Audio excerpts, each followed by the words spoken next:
Hello, everybody. Once again, welcome back to another fantastic Wednesday. I'm joined by my excellent co-panelist, Gorilla's Random Thoughts. How you doing there, Gorilla? I'm doing all right. All right. Well, I'm glad you're able to join me. I know you're a busy man, Yeah. and I'd like to thank anybody in the chat if you're here. If not, then maybe I'll also welcome you as you come in. If you're watching this on a rerun, I hope you enjoy the stream and maybe consider hitting the like button and maybe subbing to my channel and share this with your friends. I've got a lot of other content besides just Gilligan's Island, and I'll be dropping some links in the chat too because I always promote people that come along, my friends that come on YouTube and they'll come to my channel, and I'll usually help promote their channel and put some links in there. So yeah, I'm excited. We completed the first season of Gilligan's Island. We do 2 episodes a week. And tonight will be our first review of the first 2 episodes of season 2. So I'm excited because this will be our first time covering Gilligan's Island in color. And Owen really liked the. He didn't watch the episodes with me, but I showed him what it looked like in color. He said it looks pretty cool. Yeah, believe me, I understand that all kids they have an aversion to black and white because they're not used to it, so it's kind of hard to get them on there. But I guarantee you, I can recommend black and white stuff. There's certain black and white stuff I can recommend that would get him hooked immediately. If he was watching the Three Stooges, I guarantee you he would forget about black and white in 5 minutes. Uh, I don't know if he'd like the Three Stooges there. Well, you don't know. He's never seen them, and if you don't show him, he'll never know. And if you don't like them, then you'll probably tell him they're no good. So, Oh, yeah, it's probably not gonna. I don't I know. don't know. Maybe you like them smacking each other around. Well, if he doesn't, he's going to be very rare. Most people do, especially when they're kids. Okay, so it looks like we have our first visitor, Mad Scientist. We popped that up on the panel. So good to see you, Mad Scientist. I'm so glad you could join us. Mad Scientist is Hi Pop and Gorilla. Happy carrot greetings. There you go, Gorilla. Yeah, Gorilla's having dinner, but it's not carrots. yeah. You might get your snow woman wish yet. We are in. They're starting to pop up winter storm warnings. So Oh, well, hopefully fucking Friday though. I'm hoping it hits Friday morning. well, too bad for you, but good for us if we get to see that snow woman. Yeah, that snow's just hardening and melting really fast, and then plus like today I had to change the tire out and all that stuff, so I didn't even have time to do anything. Oh, okay. Well, that happens, especially when you get a flat tire, Yeah, right? So what are you going to do? You can't complain, right? yeah, All right. Let me make sure I got subtitles all set. yeah. Can't forget the subtitles. At least I didn't have to change it in 6 feet of snow. I know, right? Or at dark, after dark, because that's a pain. Or in the rain. Oh my goodness. Were you at home when you had to change it, or were you like out on the street somewhere, or on the freeway, or what? Work, well, work when I put Oh, spare on, but uh then I huh. just took the tire down to vets there. They changed it out, but the guy didn't put it on the car, so I had to go and take it when I got home. I had to put it on the car, and Hmm. so I showed Minnie how to do that. Good idea. He needs to know. But it's interesting because here they'll do it for free. No, Sometimes they some of them charge, but if well, okay, well, what I do is I take it to the same place I bought it. So like if I bought my tires at Pit Boys, I know that if I have any issues, that they'll swap them out for free or change them for free and any of that kind of stuff as long as they're under warranty. yeah. But if you just go to any place, I guess then yeah, they may charge you. Some places do. No, he just did. He already had. I was on my last break, and I had to get back to work by 4. Gotcha. Well, at least you didn't So have to put a donut on it. Those things suck. I did for a Oh, you had while. a donut? Oh, okay. Well, whatever Yeah, works as long as it gets you to where you need to go, right? yeah. Okay, so tonight we're going to be covering, like I said a few moments ago, we're going to be covering season 2 of Gilligan's Island, episodes 1 and 2. And the first episode we're going to be covering is Gilligan's Mother in Law. And this premiered in the fall, to be exact, September 16th, 1965. And for those of you that have been following along our streams, you'll notice that the color version will definitely help this pop out. It's a very, very colorful show. It's one of the reasons why I don't like color TV these days because they really dial down that color where everything looks orange or blue or just dark. It's horrible. But this was the good old days when they were promoting color television, so they wanted all the colors to really stand out. So let me get the video set up here, and we'll get us to. And I'll try to keep an eye on the chat as people come in and say hello to everybody, as we usually do. Okay.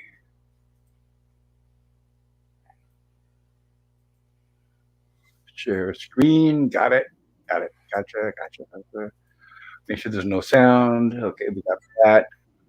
There we go. We're all set. Okay, it's muted. Now let's try it. There we go. So now we have our opening scene. Oh, but that's another thing too is you're gonna notice some of this opening scene was reshot for the color episode. So Did they get rid of our flag at half mast? No, that's what I was gonna say. Is you'll see that we won't even see the flag this time because it's a completely different angle. And by the way, I'm gonna point it out in future episodes, probably relatively soon. But in this shot right here, and we go a little bit further, the minnow is actually one of those boats. It's actually, if you can see from well, I can point out really quick. It's in the line on the left, and let's say the first boat you can see is the one that looks like it's like blue, dark blue and white trim. Let's say that's the first boat on the left. Oh, you can't see my. What's that? What's your question? Oh, not right. I was thinking it's the one in the middle that you're talking about. Well, there's left and the right. I'm not sure what you mean about middle. In the middle on the right side, there's a blue one. Oh no, I'm talking about the left side, the close to where the subtitles are. Okay. It looks like a dark blue with white trim and 3 windows. Do you see that? Okay, that looks black to me, but that could be. It could be black. It could be black or dark blue. It's hard to tell. But anyway, the minnow should be the boat. Let me see. It's 1, 2, 3 beyond that. Okay. That should be the minnow. Looking by the shape of it, I think that's the minnow. Let's see if I can zoom in. Yeah, I think that's the minnow there. Anyway, but that's not important. So here we go. And you'll notice this scene has completely been reshot because in the first season, they used a clip after they had crashed on the island, and they showed Gilligan and Skipper preparing to go look for water and let other people on the island. And there were the island was behind him. The background was all trees. But now we have the actual dock behind him. So this is a brand new scene that was shot for the second season. And we have the skipper, of course, posing with the boat right behind him. And you'll see from this angle now, as we're seeing, now there's 2 boats heading out to the ocean, not just one, like in the first season. And as you'll see, there's no flag. We still get the black and white. This scene here is still black and white. They added a blue tint to it. This was reshot in color. And there we go, our color titles. And they fixed the And what else they finally did, and look what we get here. Finally, with the professor and Marianne. And you can thank Bob Denver, who plays Gilligan, for that. He insisted on it. And I've mentioned it before, that when they were left out of the first season credits, it was not intentional on anyone's behalf. The only reason why they were left out was because they were hired after the title was made. So they replaced 2 of the cast because the network requested it. Actually, 3 of the let's see, 1, 2, 2 of the cast. Yeah, 3 of the cast, right? But they replaced the professor and the 2 females. That's right. So that's why the credits were redone. And thank goodness for that, too, because they deserve full credit. And here we have an opening scene here with it looks like some natives from Nether Island coming in on a boat coming into the lagoon. And we have, as you can see here, it looks like Sherwood Schwartz, of course, is producing. And Jack Arnold right there, directed by Jack Arnold, who did many episodes from the first season. And we have the natives come aboard the island. Oh, it looks so much different in color. It looks fantastic. And I'm going to point out a little bit of trivia here as well. Okay, so there's basically three natives from another island. There's a man, his wife, and his daughter. So let's get some close-ups. Now, this right here is the man and his wife on the left. And that actress, her name is Henny Backus. That is actually Jim Backus's wife in real life. So the real life Mr. Howell, that's Yeah. his wife in real life, the one with black hair. Okay. And we have Gilligan, and they're spying on Gilligan. And of course, just like that we've established before, Gilligan likes to catch butterflies. And they, of course, they're No, confused. They don't go ahead. I was gonna say, you know, I understand how they wanted to do this for the humor and all that. They picked Gilligan and all that, but if you read up on these ancient tribes and all this in your ancient history and all that, they they wouldn't have picked Gilligan. They would have picked someone more of the authority. They would have tried to get the skipper or maybe Mr. Howell because they're the two leading quote unquote authority figures on the island. So they will have probably Yeah, gone for them. I know But that's kind of a I just that's kind of a no, I spoiler. They haven't shown that yet. oh sorry. But okay, I was just doing my history here. yeah, that's it's spoiler alert, guys. No, Yeah, but they're pointing at Gilligan right now though. yeah, but they spend the first 5 or 10 minutes episode thinking that it's Skipper. That's but anyway, it doesn't matter now. oh So now no we have the mother and the father. Go ahead. the this guy says she points at him and goes I pick him and he goes okay. It happens in He this speaks scene. English. No, no you'll get English Okay, subtitles there. okay. Here we go. Do we get our subtitles? I turned them on. Let me see. Oh, it shows that they're on. Let's make sure. Oh, that's right. They haven't. Nobody's spoken English yet, so we don't get any subtitles. What they're basically speaking is mumbo jumbo, gibberish. Yeah. And there we have the father, the wife on the left, and the daughter on the right. And by the way, I want to pull this up. I want to make sure I get the numbers exactly right. Give me just a second because I was looking this up, and we got a little bit of trivia for this episode. Not a lot, but a little bit I can share with you guys. There we go. Mary Foran, Foran, who plays the daughter on the right there. What's interesting is she's actually 4 years older than Russell Grieve, who plays the father. So I thought that was kind of interesting. So they're all relatively old people, and the daughter, but of course she looks younger, so I guess she's okay to play the daughter. That's totally fine. And she seems really happy. And oh, there's the subtitle: speaking native language, which means pretty much gibberish. Yeah. And what they're saying is she points at Gilligan goes, I want him father, pretty much he goes then he pretty much says you'll have him. Okay. I don't know if gibberish would fly these days or not. Probably not. Not to mention they have white people that are painted with makeup. I guess that wouldn't fly either. But you know what? Screw modern day stuff and people Yeah. that like to get triggered by everything. Oh, those aren't actual native islanders? Yeah, whatever. What there it is. We got our first translation. Whatever baby wants, baby gets. Yep. But now we cut to our castaways, and it looks like they actually went to the effort of building a homemade fan. Why they would bother enslaving themselves and putting all that effort in just for Mr. Howell is beyond me, but maybe he's offering them cash, I guess. So they've got a cycle built up with those palm fronds that work like fan blades. And of course, Gilligan keeps starting the pedals, which is hitting Skipper in the face with the palm fronds. And he's telling Gilligan to wait, but Gilligan keeps starting. And of course, Gilligan is apologizing. And remember, everybody, I'm not able to show every frame, so we're gonna unfortunately skip some of the jokes. So I encourage you to watch this on your own. It's a very funny episode, and I hope I don't get a copyright strike. Screw CBS; they keep striking me on this show. I don't know why. When I don't copy anything, I don't show videos. This is strictly a Uh, review. And I'm trying to entice people to watch it. I'm trying to make people interested. I'm not trying to do the opposite of that. What's that, Gorilla?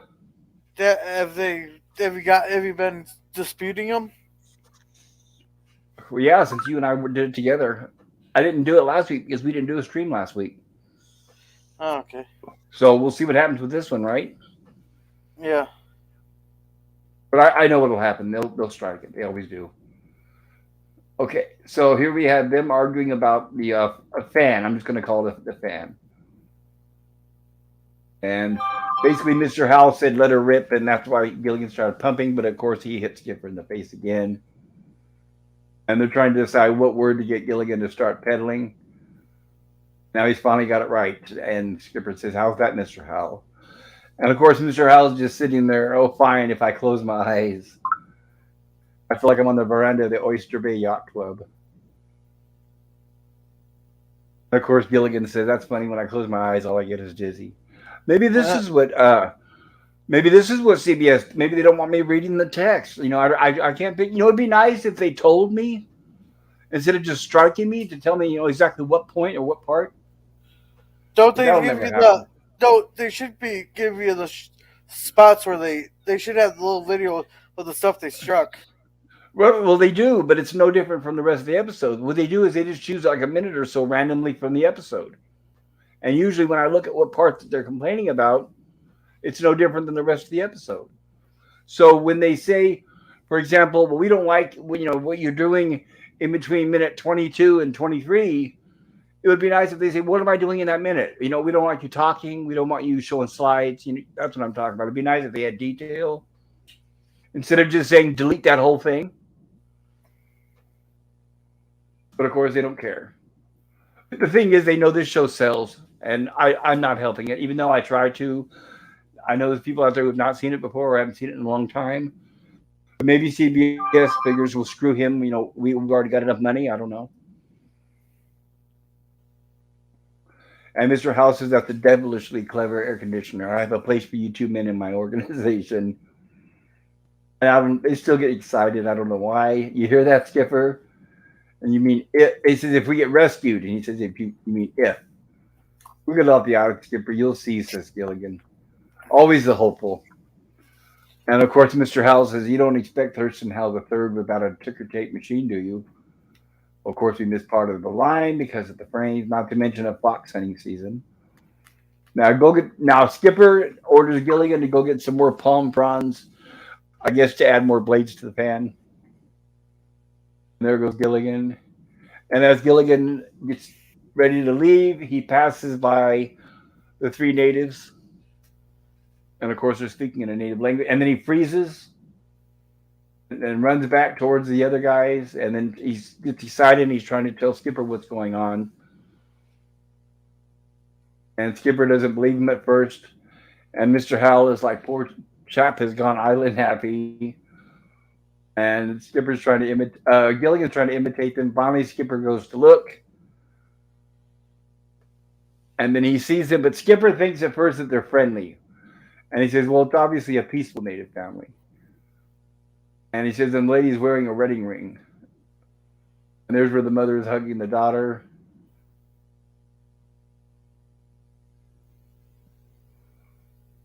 And that's when Skipper says they're obviously from one of the other islands.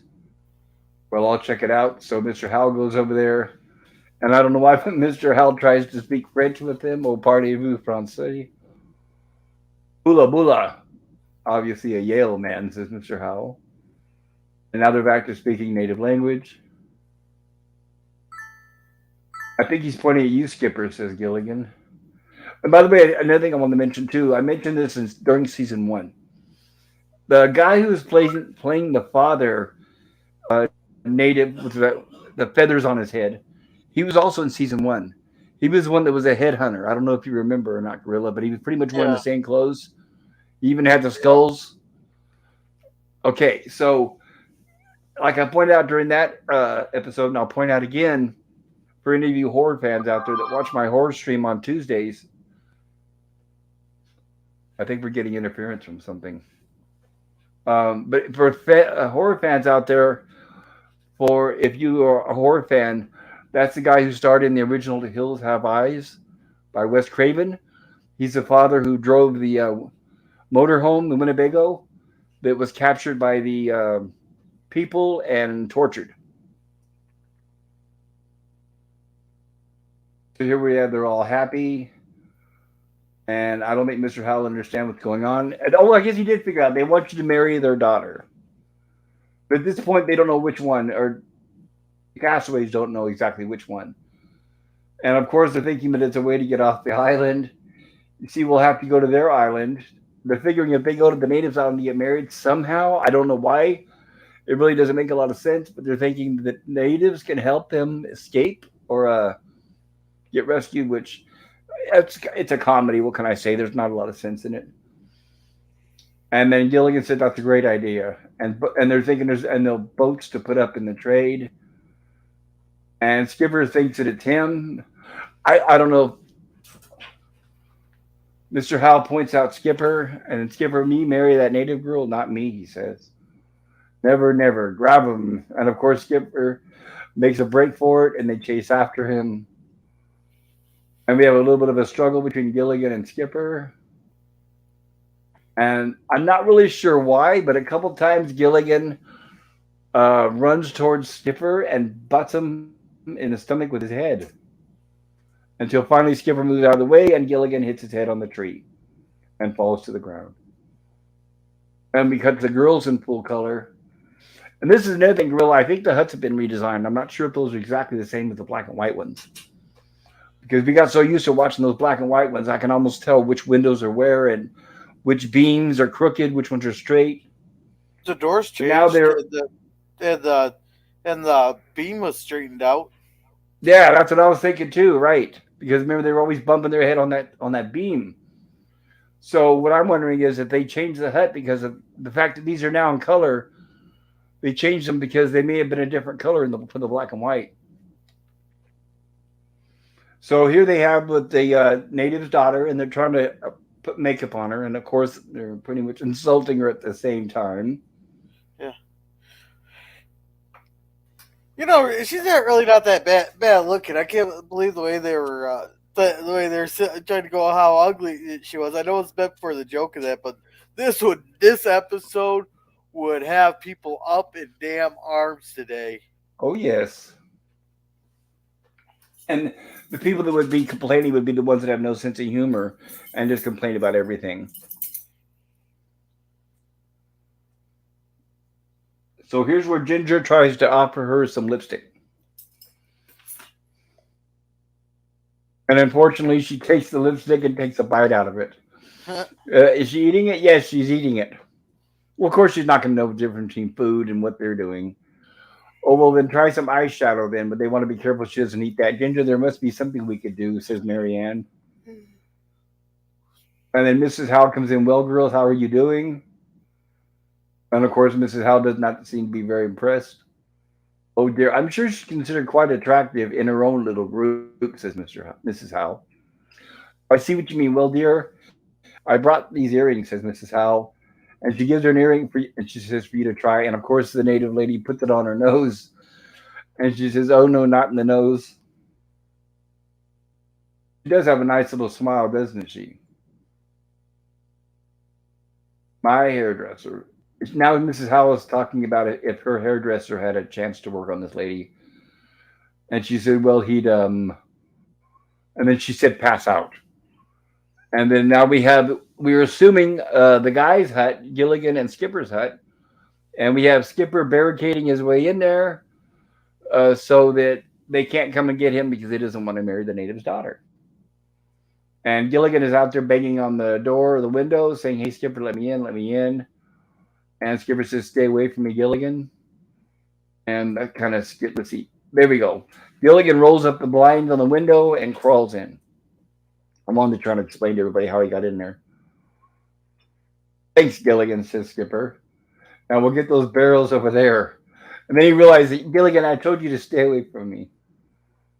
And then Gilligan says, if you marry that native girl and maybe find our way back to civilization, they're thinking, oh, you're not so... They're mentioning his weight. And he says, you're not so skinny yourself. So sorry, I don't want to ruin the joke. So I probably should maybe stop reading the text. I'll let you guys do that. I know everybody that watches this is literate. So please enlarge on the screen, biggie it so that you can see the text.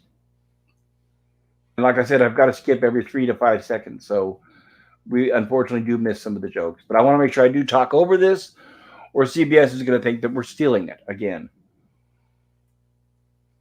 And now we have And the professor. Go ahead. and hey there, Pickles. How's it going? Hey, LDG, good to see you. Glad you could come and join us, LDG.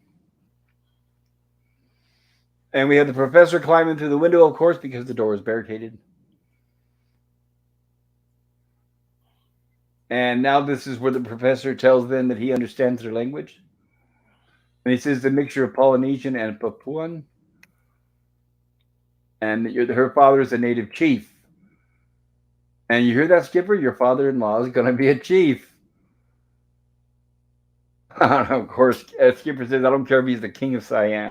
I'm telling you both, I'm not going to marry that native girl. You hear that, Skipper? They don't want you. They want Gilligan. There it is. Now he's all relieved. And then now he's happy, of course, and Gilligan's not. And this is kind of funny. It's too bad we don't get the video. I'm going to try to do the best I can without getting stricken. But this is where they tell Gilligan, and Gilligan runs out the window and flops on the ground, and you can see him running away. And of course, now they're hunting down Gilligan to look for him. And we have over at the lagoon. And there's Ginger with with the professor.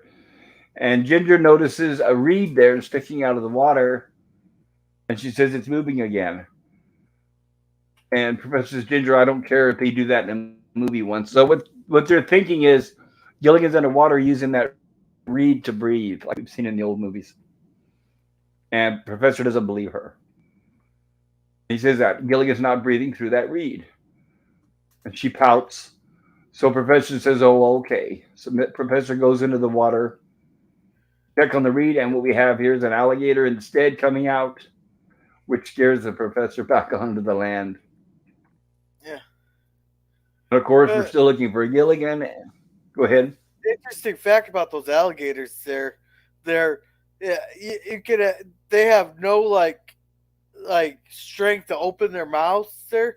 And they got like 2,000 pounds of pressure biting down, so you're easily able to like protect yourself if you can get your arm around the mouth of the alligator, because then it can't open itself. It can only use its body to try to throw you off and get so that it can get its mouth open again. Yeah, that's why you'll notice that whenever they catch or capture them, they just put tape around the mouth, and that's all they need. Yeah. And And I know. hello, Jim. Jim, Hello, welcome. Jim. So good to see you, Jim. I'm glad you could join us. All right, and I need to start dropping some. I'm gonna do this really quick. I'm gonna give me just a second, guys. I'm gonna put some links in here and see if this works. I've been playing with my Stream Elements bot, and I'm gonna test it out here. Oh, that's not what I wanted. Let me do this again. There we go, and then this one here.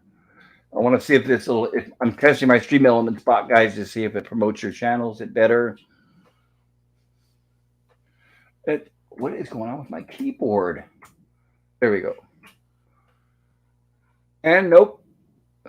Looks like Stream Elements bot is doing nothing. Oh, there's a delay. Interesting. So we got, but it did not show LDGs. So let me try LDGs again. All right, bear with me, guys. I want to make sure this works for everybody. There, now let's see what happens with that. I'll keep trying LDG, I promise. If people that take their time to come out and visit my channel, I'll take the time to promote theirs. I figure that's only fair. So I'll keep trying until it works. I promise. I won't give up. Okay, so now we have. What do you see on the screen? Oh, sorry. I got the wrong window up. There we go. Okay, so now we have Gilligan's hiding out in this cave, and Skipper's looking for him, and Skipper walks by and pretty much figures that's probably where he's at. And Skipper calls out for Gilligan. I know you're in there, Gilligan. I can see your beady little eyes shining in the dark. Now come out here. All right, then I'm coming in after you. Skipper goes in, and there's a big roar, and Skipper immediately turns around screaming and starts running out. And then Gilligan comes out laughing because Gilligan just tricked him. And then Gilligan goes into the back into the cave, and then hears a big roar and comes running out. Yeah, I wonder what was in that cave. Well, that's what's interesting is the roar was actually the roar of a lion, and of course they wouldn't have lions on the island. That's like the alligator. I mean, alligators are freshwater animals, so aren't they? As far as I know, so there wouldn't be any alligators in the lagoon. But I don't want to be too much of a nitpicker. And it looks like they've caught Gilligan, yay! And the natives are happy. Oh, lovey, lovey, oh, they're back. And of course, Mr. Howell is so happy as well. And they're saying, doesn't the bride look beautiful? They've got her all made up there with makeup. Even got a flower in her hair. And of course, Mrs. Howell says, all brides are beautiful. Wait till you hear the honeymoon trip I planned for you. First, a short stay in Cannes, then a little trip to Venice. Right. Perhaps you can wrangle an invitation to Countess Teresa's chateau.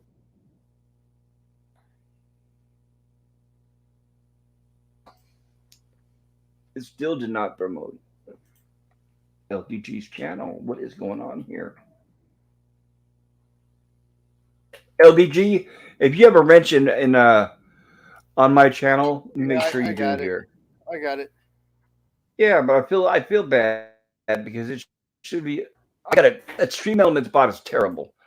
I was just working on it earlier. In fact, I'm trying to set up the timer, but I won't give up LDG. I promise. I'll get it fixed for you. Okay, so now they're still talking about setting up Gilligan with the native's daughter.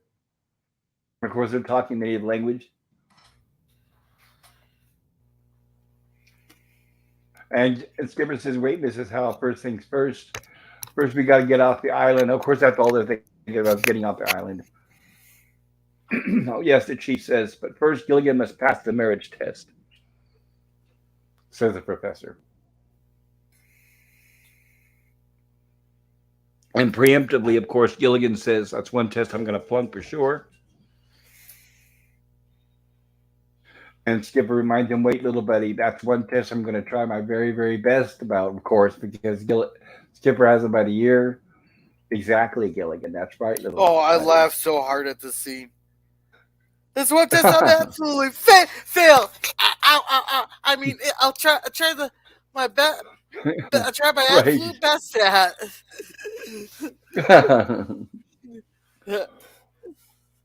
And here we have Gilligan carrying the daughter. See if I guess they're testing him to see if she's strong enough. Let's see if I can catch the right. There's a scene right here I want to show you. Let's see if I can catch it. Nope. Let me go back. Try again. Oops, don't want to get a flag. There it is, right there. Do you notice anything on the ground? Wait just a sec. Let me get rid of this. I'll see if you can tell me. This is something that what's that? LDG says thank you. My pleasure, LDG. This is something that I thought about during the first season, but I didn't say anything because I was waiting until the color came out because we can get a lot more detail. But I know I was wondering if they were going to keep the island clean or how clean they would keep the sand because they figured a lot of it would not be seen on camera. But do you notice anything there on the ground by Gilligan's feet? I see cigarette butt. Right. Right. Right and in the that's corner what there. Yep, on the bottom left hand of the corner of the screen is sure enough a cigarette butt. Filter to be exact. So that's what I was thinking during the first season. I know back in the 60s a lot of people smoked. And in fact, Alan Hale Jr., the guy who played the skipper, definitely smoked. Now that this is in color, you can see it on his teeth, unfortunately. He's got tobacco stained teeth. So I know that at least Alan Hale smoked, and I'm sure some of the crew probably smoked. I don't know the director, producers who all smoked. But during the whole first season, I was thinking, now do they just smoke, throwing their cigarette butts down into the sand, or are they carrying around ashtrays? But there's our answer. They just, I guess, threw these cigarette butts into the ground. Anyway, enough about smoking. Oh, I wanted to get that scene there. Let's see if we can get this. And Gilligan's legs are giving out.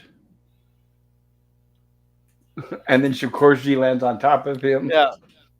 If that was the first test there, I would have told them to go f themselves. To be honest. Ooh, the natives? Hello? You talking about the natives? Yeah, yeah. Oh, I wouldn't try to sit there and have to try to carry someone around that. And Jim says, "Hail the stream elements and thanks." And then Lemon Pie says, "That's funny, the cigarette butts." Hey, Lemon Pie, good to see you. Glad you could join us. Yeah, and especially with her landing on him, it's like, yeah, I guess they must be really, well, I guess they're pretty desperate to get rescued. Of course, they consider that a successful test. They did it, Professor. They did it. And I don't think Gilligan considers it quite as successful. He says he's going to have trouble to support that wife. I think he means physically. Oh, be a little bit of their language. La la pupila. And they're laughing and they're all happy. Native, you have a native with blue eyes. Interesting. Oh, I didn't even catch that. Right there, the mother, blue eyes, Oh, and the father. But oh well, who's noticing? You can even see she's got her wedding ring on there. The mother, that's the wedding ring that, with her and Jim Backus. You can see there's a little bit of her white skin showing underneath around the makeup. Oh, I'll go tell the others. We'll finish packing. This is, of course, that's the first thing the skipper thinks of. And the professor, hold it, skipper. Now comes the test of bravery. yeah. This bravery, See, anybody would marry her. yeah, It I says the still think test it's is called fun. the test of knives. Yeah, Go I ahead. still think it's funny that they kept thinking that they had a transmitter when they're obviously primitive. Yeah, they haven't mentioned that yet. They mentioned it later on in the episode, but that's what I Oh, thought was oh, kind I of. thought they mentioned I it was in like, the huh? scene. I thought they mentioned it in the scene. Maybe they have. It's possible if it could have been in between slides. So Gilligan's like knives, and the test of knives could mean anything, says Skipper. And here we are. I'm not worried, Skipper, because they're taking Gilligan and they're putting him against this tree, and he's worried, of course. And now we have the father throwing knives at Gilligan, which I thought was strange because those look like regular kitchen knives. But hey, who's looking? By the way, you know how they do that joke, right there, Gorilla? Knife. I'm guess. Oh, I've seen people do that. It takes a lot of skill. Actually, it takes none at all. You got to remember the actor who plays the father. He doesn't know how to throw knives. So what he does when he raises the knife, all he does is lower it in front of him. He doesn't throw it at all. What happens is the knife sticks from the other side of the tree. They push it through. It's an old tactic. So wait, what did they do? Okay, the father who has the knife in it. Oh, in fact, let me see if I can show it really quick. Forward. Now I want you to watch. Now what happens is when it looks like it's all in your brain, when it looks like he throws the knife, you'll notice that there's no knife going from his hand to over to Gilligan. What happens is all he's doing is moving the knife down in front of him where you can't see it. And then what happens is the knife just appears in the tree because somebody's on the other side of that tree and they just push it through. Oh, nice. Does that make sense? Yeah. So watch this. I'll show it. Did you notice that time? I seen a glimpse of something. I'd have to slow it down to like point .1 speed in that That to would catch help. I it. don't know. Well, let me see if I could try that. I know I can do that here. Let me see. Okay, there we go. Hold on. I can actually do that here. I don't want to screw up the stream, but I think I can do it.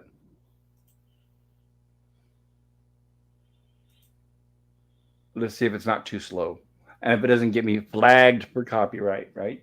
Here we Yeah, go. we're discussing it. We're good because we're discussing production, the production of the show. Did you catch it? Okay, Hold on. okay.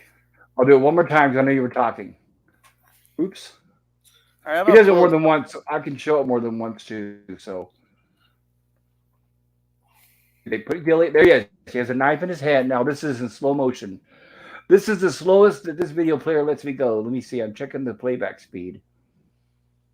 Yeah, this is the slowest it'll let me go from what it has. Okay, so here it is in slow motion. Okay,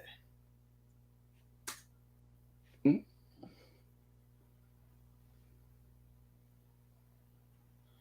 okay. I got it. Okay, does that make sense? Yeah. Okay, here we go. So let me put the playback back at regular speed. Okay. So now we have the knife pops out above Gilligan's head, and of course Gilligan reacts. And of course Skipper's yelling for help. But of course Skipper says, please, little buddy, let's just stand steady and you won't get hurt. And there's the father getting ready to throw the second knife. And it lands next to Gilligan's head. And of course, Gilligan is not doing so well. And Professor reminds him, don't move around too much. And Skipper says these knaves are wonderful with these knives. They hardly ever miss. Hardly. Hey, you got to give that small percentage there. They fuck up. That's right. Of course, it's always going to happen. They're not. I don't think they're exactly Annie Oakley. So at this point, Gilligan passes out because I think he's overwhelmed emotionally. And now the chief is speaking in the native language. That's it. The marriage tests are over. Oh, Gilligan, little buddy, did you hear that? Says Skipper. Yes, he's also passed out. But we can get to the island of theirs. And then, of course, they stop when he holds the knife to the skipper. And now the professor is talking to him. According to custom, the groom's family has to throw a party. And a party? What a divine idea, says Mrs. Howell. Of course, Mrs. Howell's going to be the one to speak up.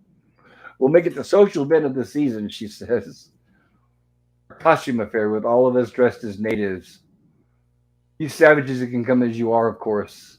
Yeah, that wouldn't fly these days. Yeah. You look terribly native already, she says to them. And Gilligan saying, I can't hunt and I can't fish. He's trying to talk her out of it. Of course, she doesn't understand him anyway. And I can't shrink a head worth a darn. And of course, Skipper comes in and says, you can't get out of being married. Yeah, you can see the door is definitely different. The window was not right next to the door like that. So yeah, they completely redesigned the huts for the color episodes. So Gilligan, he's telling him to stop trying to get out of getting married. So they're telling Gilligan he needs to change, and he says he can do that himself. So Gilligan jumps into this closet. Okay. Welcome, Cam. Welcome. Hello, Cam. How are you doing there? I can stop for a minute and shout everybody out. Let me see. Have you been putting their chats up on the panel? They've been also all been saying hi to each other, and that this is the newest one that's not a hi right here. There you go, Jim. Good to see you, Jim. Yeah, and I also want to, if you can, put up there when they put links in, if you could put that up there. There you go. Lemon Pie, that's funny. The cigarette butt. Lemon Pie says, hi, Pop and Gorilla. Lemon Pie says, hi, Jim and LDG. There it is. Cam. Good old Cam. Good to see you there. Lemon Pie says, hey, Cam. Cam says, at Lemon Pie, howdy.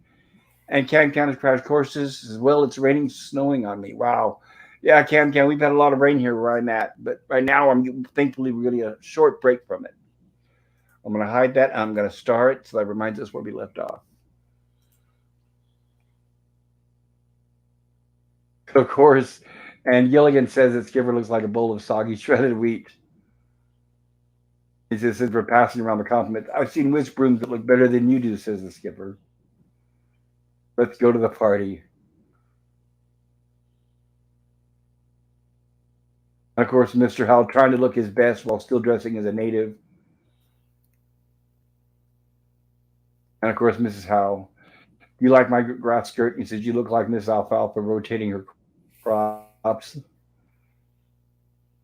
Darling, there's something wrong with these costumes, she says.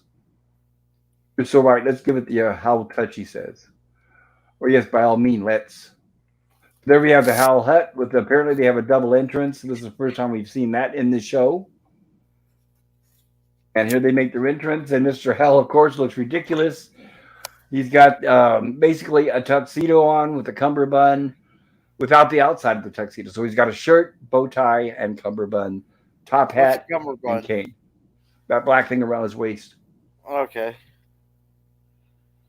And there's Mrs. Howell. She's got to put her jewelry on. That's what she meant, right? Even though you're dressing as a native, you still got to show off that you got money, just like the typical Howells. And here we have later on that night, and they got a big, huge clam using as a punch bowl. I don't know if clams really get that big, but there you go. And this wine leaves a lot to be desired, Gilligan. And they're all talking, of course.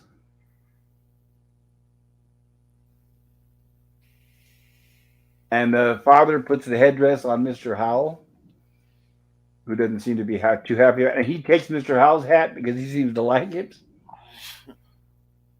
Mrs. Howell's not impressed. And then Mr. Howell says, Lovey, that mean old chief. Oh, never mind, darling. At least you have the satisfaction of knowing that it doesn't do a thing for him. And of course, Skipper says some party, young Gilligan. And of course, they're fawning all over Gilligan. Because obviously you got the mother and the bride to be. And they're trying to force him to eat, want you to eat more food so you'll grow big and fat.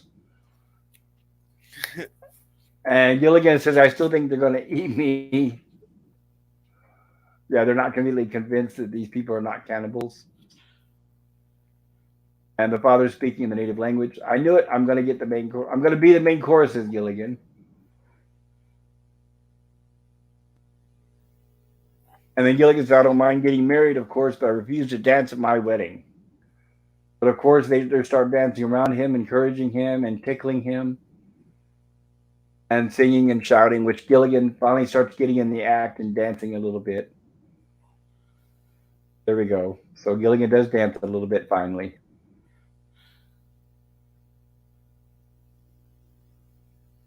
And as Gilligan's dancing, he notices there's another native that seems to be watching.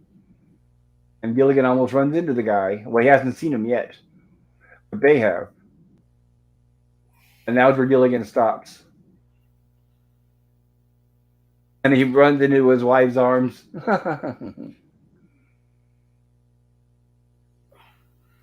And she drops him too. So, of course, she's not going to be able to hold him.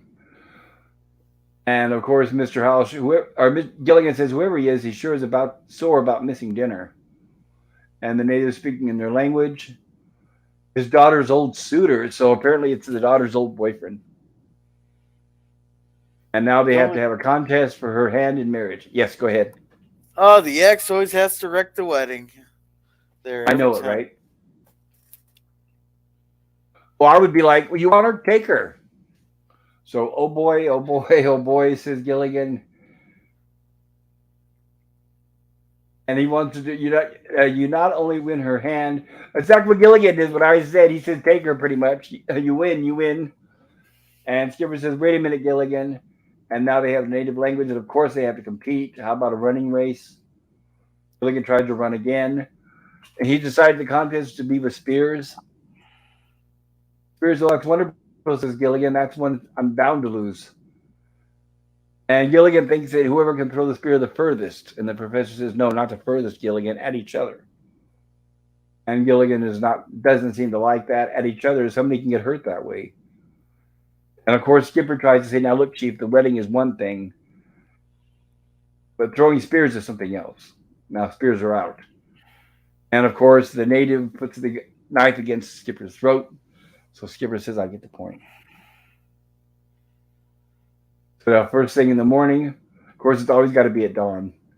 You hear that, Gilligan? You've only got one night to practice. All right, now, little buddy, I know you can do it. Wait, hold on. There we go. Sometimes I have to get the video caught up with the subtitles. So we have the next day. Gilligan is practicing throwing the spear. There we go. And he thinks he has it.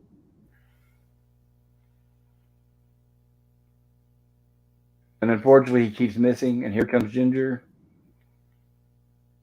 looking hot in color. And of course, she's over there trying to bribe that native. And I don't think he understands our taste in beauty, at least not at first.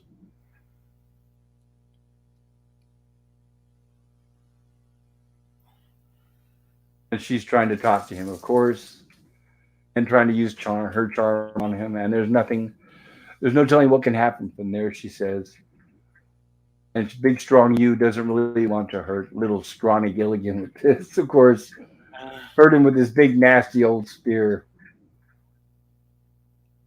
And then of course she's trying to compliment him. What big broad shoulders you have. What a handsome looking devil you are. And then he gets excited and starts running circles around her. And she gets scared and calls for the professor. And now he's telling the professor that he likes her. Did he take her home to mother? And she, of course, she's not too happy about that. No, in fact, what he said was she's not the type that he could take home to mother, I think. But it's hard to catch all the subtitles, so I apologize. That's why I encourage you to watch this on your own. Now they decide, let's just try to flip a coin. So Professor tells Gilligan to call heads, tails, and Skipper says heads. And he says, I want tails. And the skipper's trying to give him a hint about the coin that it's rigged. Just a second. I got to get my dog. Okay.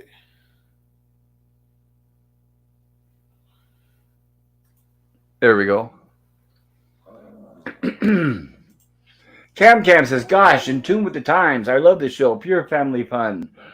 I agree, Cam Cam. I love it too. Good old 60s TV. You can't beat it. And Lemon Pie says, that's what I do when I like a chick. Run circles around her. Exactly. Yeah, I'm sure that's really going to impress them these days, right? They're probably going to go screaming for the police.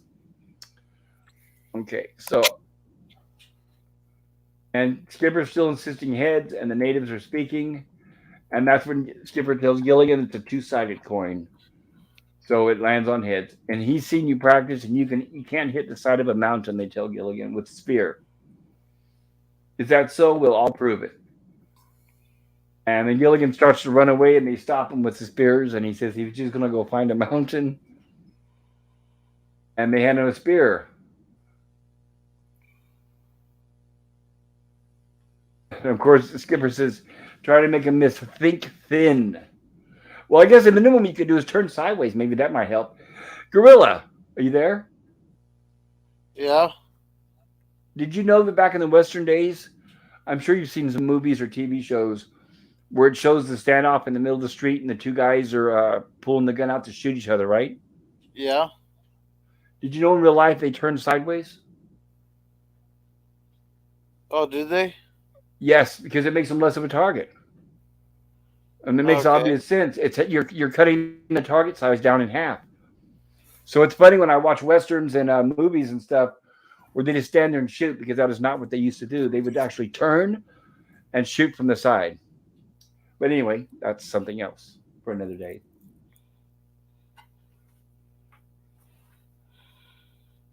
And there's the father native, and it looks like he's got the congratulations. Was that for me? What was that for? Was he wishing me good luck? Okay, okay, Skipper. Sound of the drum, you will turn around and take 5 paces. So here's where they're going to throw the spears at each other. Strikes the drum 4 times. And we get ready. And Gilligan gets ready. And of course, he's hesitant.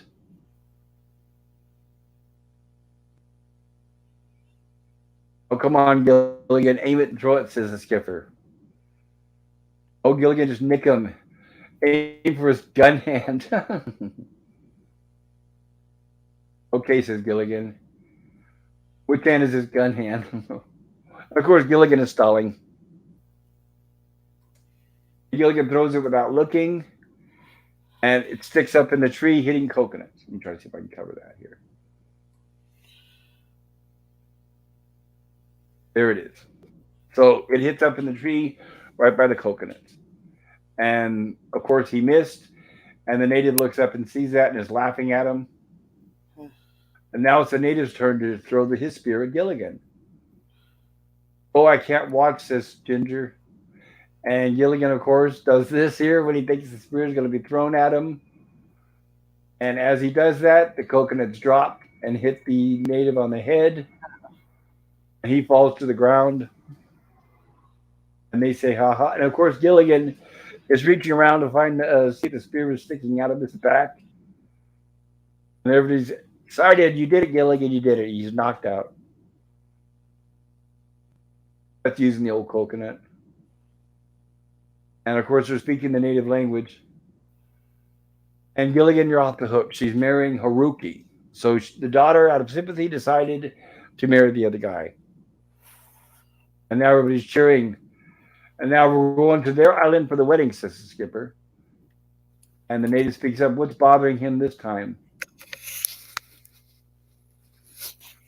And of course, Gilligan just speaks gibberish back at them. He doesn't know what he's saying. And that makes the guy angry because I guess apparently whatever Gilligan says, he finds very insulting. And Gilligan says, what did I say, Professor? And there he goes chasing Gilligan.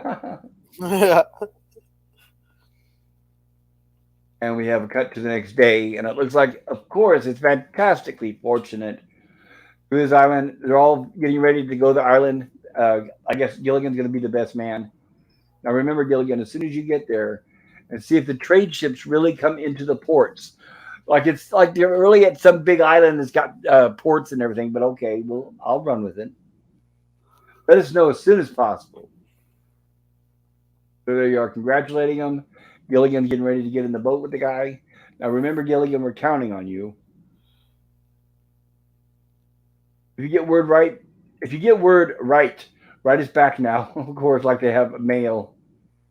Their currency's unstable, says Mr. Howell.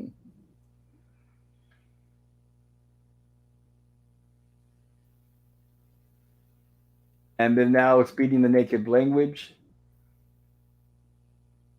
Oh, he just said you had to pass the best man test, says the professor.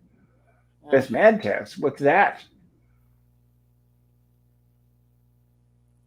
Poison darts at 6 paces, says the professor. Poison darts at 6 paces. It's in water and swims back to shore, and we close in on our episode. And there's something I want to point out here. This is a new outro, or this is a new ending. If you remember right, in the first season, when at the end of every episode, they showed the castaway sitting next to the boat with a hole in it. So this will be the first time when we get this ending here, where the castaways are actually on the beach of the lagoon. And do you notice anything different about this picture, Gorilla? No, the water's green. All right, now I'll give you a hint. Look up at the top left of the screen. What do you see? Top left, he said. Yep. There's a skyscraper in the background. It's actually a studio, a sound stage, right? Right. That's the sound stage that has the huts in it. Okay. Remember I told you they had the lagoon constructed right outside the sound stage, and in this wide shot, unfortunately for them, but good news for us, you can actually spot the sound stage. So that's what that is. If anybody of you have ever seen that before and you're wondering, there you go. Yeah. So we also have, that's the other thing I want to mention too. I forgot. We also have the singing group who's doing the opening title and the ending title are different. It's a different singing group, and the credits have also changed at the end here, or what they say, the lyrics in the song have actually changed. And of course, music conducted by Gerald Fried, who just passed away recently. I brought it up in a video and I did a tribute to him. Yep, there's that studio. And there we go. There's the end of our first episode. I hope you enjoyed it, everybody. All right, now let me get our second one set up and ready to go. Episode 2 of the second season. All right, let me size it all up like I did the last one. Yeah. There we go. All right, how are we doing on chats? Let me see. Oh, Limit prices run. Oops, typo. Go ahead, Gorilla.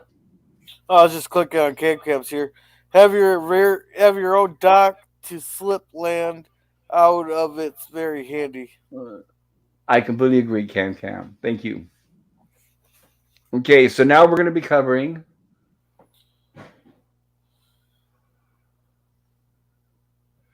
I'm just going over the first one to see if I missed any trivia.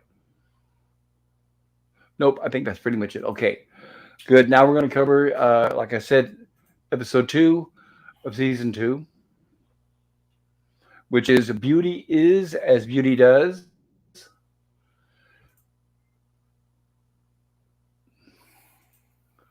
And "Beauty is as Beauty does" premiered on September 23rd, 1965. Okay, here we go. And let me see if there's anything I want to mention about this episode. Oh, I wanted to mention, everybody, is I know that usually at the beginning of the stream I'll read a little bit from the book Inside Gilligan's Island by Sherwood Schwartz. But once again, I was running a little late. I didn't get a chance to get the right topic lined up, so we will continue with that next week, I promise.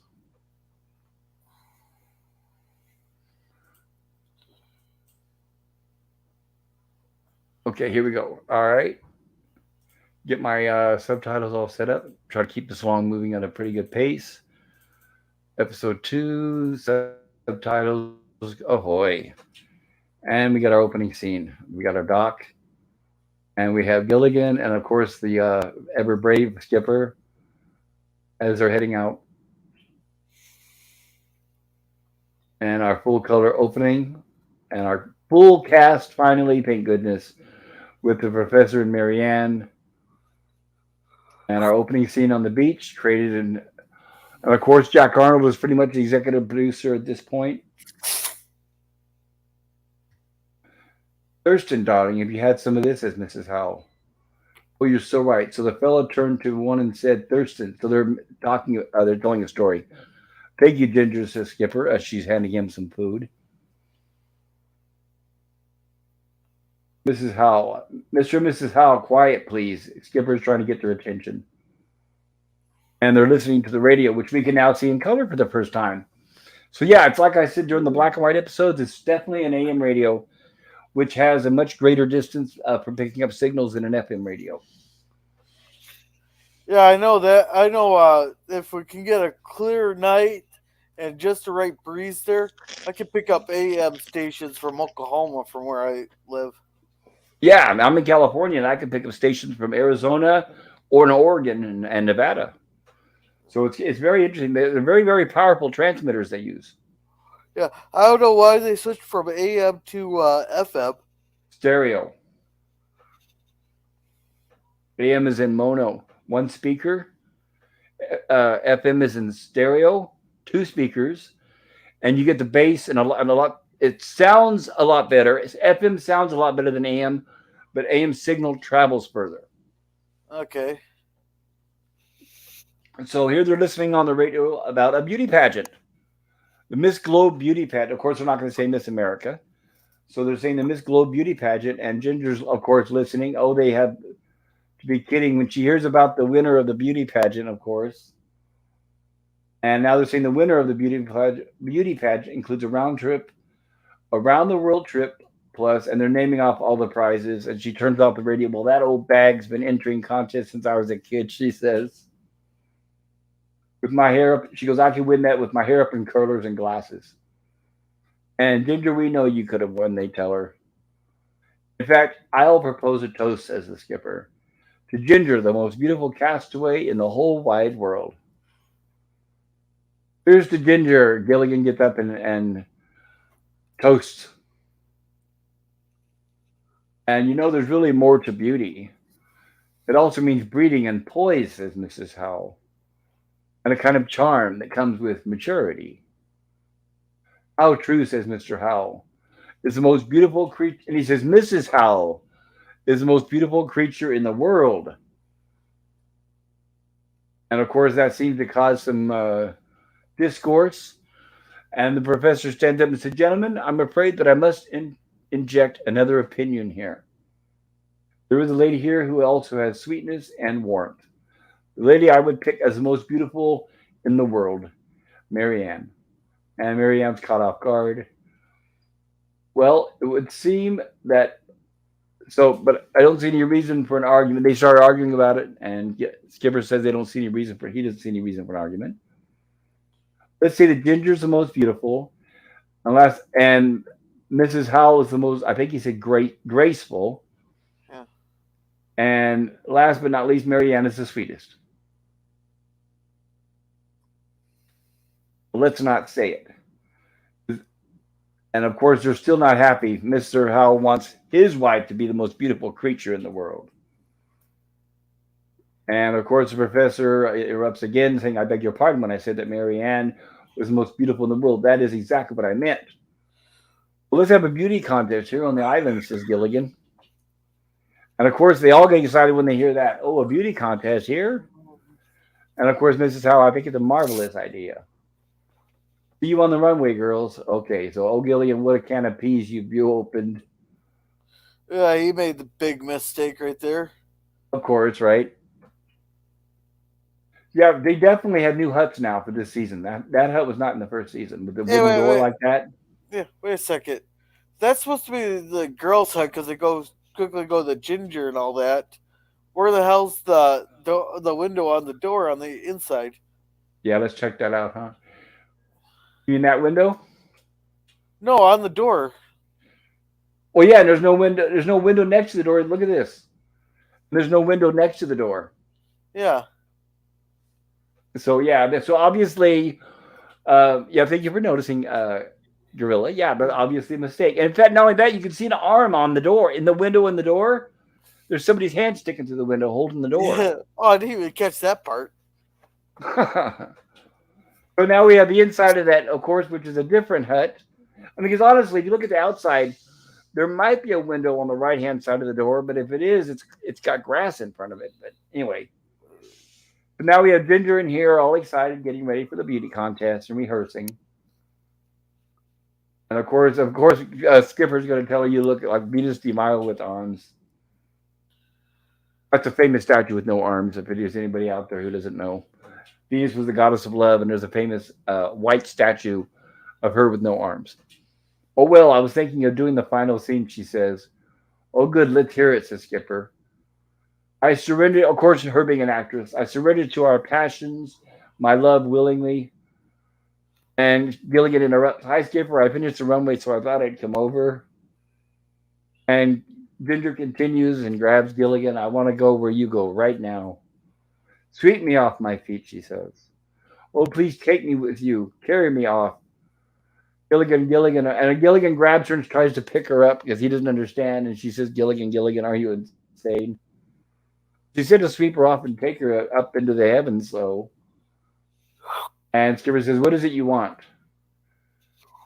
And he says he's done with the runway. And he says, all right, you want something else to do. Is that it? Here, Gilligan, go get us some lobsters for lunch. Now get out.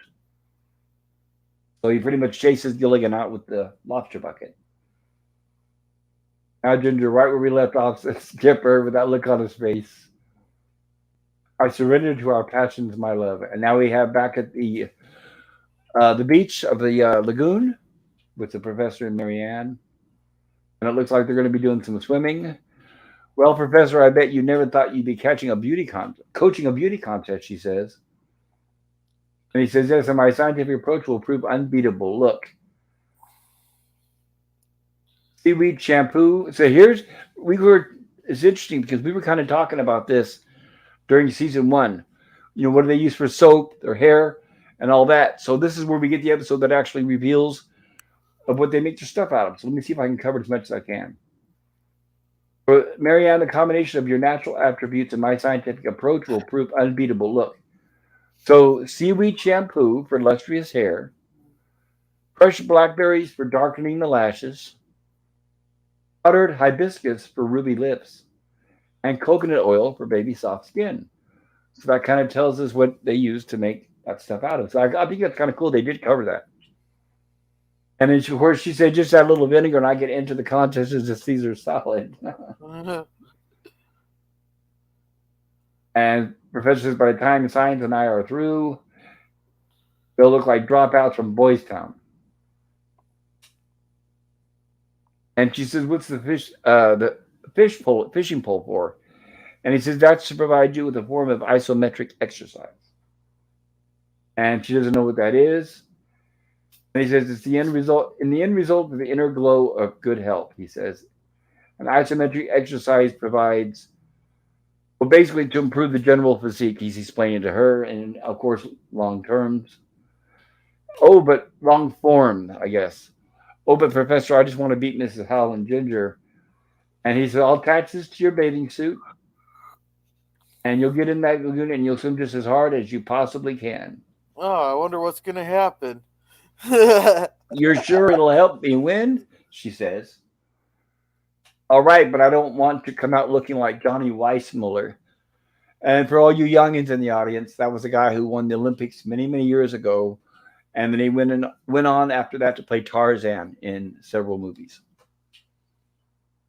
Don't worry, you won't. Now you get in there and you swim just as hard as you possibly can. So there she is dipping into the lagoon. And she begins swimming, and he's holding onto her with that fishing pole. There she's practicing. And of course, Gilligan sees this, and he doesn't see Marianne, and he thinks that the professor is fishing. So he jumps in and tries to help the professor.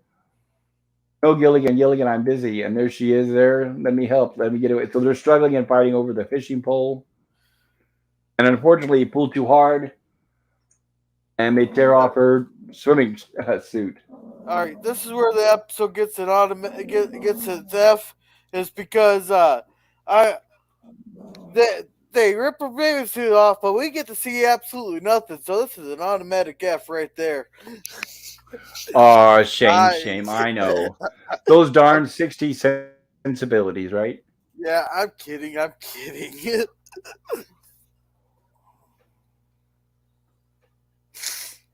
No, I know. It's fine. Yeah. Oh, it's another thing, too, that we skipped. I wanted to mention, too. Yeah, I'm glad I stopped. When Professor and Marianne first gets on the beach there, before she gets in the water, she states to the Professor that she simply wants to beat Ginger and Mrs. Howell, not Cassius Clay. I don't know if you remember that or not. Yeah. But you knew who that was? No. Okay. This was during the Vietnam War. And in protest of the Vietnam War, there was a famous boxer named Cassius Clay. And in protest, he turned to Muslim religion and changed his name to Muhammad Ali. Oh, okay. Right. So I'm sure you heard of Muhammad Ali, right? No, never. Never. I know. Right. So now you know Muhammad Ali's original name for you youngins out there was Cassius Clay before he converted to Muslim. All right. And religion. Cam says, thanks, gents. And Jim says, nice wig. On who? Ginger? I mean, Marianne? Yeah, I'm guessing. Okay. All right. Now let me. I got the right window here. I don't want the. Yes, there. And Marianne, because they tear off her swimming suit. And Gilligan is now starting to realize what it is. Sorry, yeah, it's 1960s. Everybody's sorry. We can't show more than this. Well, of course, and they both hide their faces. Well, Marianne was doing the same thing that they did in the National Lampoon's Vacation movie there, because the one lady did not want to show any nudity in National Lampoon in the movie there. Not the wife, but the other lady in there. So she Christy Brinkley. She kept moving her arms there so that the waves would stay wrinkled and not show anything. Yes. And she went on to marry the singer Billy Joel. and she still looks pretty good. And I give her credit, no plastic surgery. She still looks naturally beautiful. So anytime women have the guts to keep their natural beauty, I will always shout them out because they deserve it. So, Grill, I have a question for you. Okay. Would you hide your face, or would you stand there and stare at Marianne and say, "I'm waiting until you come out"? I would just turn around. Well, it depends how well do I know the person. I'm just kidding. Because I'd be looking either way, but I depending can on see you standing how. there. I can see you standing there saying, "I could stand here all day." Nah, I got a little bit more charm. I'd be working on, you want some company in there, or depending. I'll be right there. I wouldn't even busy. I wouldn't even bother talking. I'd start ripping off my clothes. I'll be right there. Poor Marianne. And back to the house. So, unfortunately, we do not get to see how Marianne comes out of the water. Maybe next time, right? Right, kids. So we have Yeah, it depends on Mrs. Howell.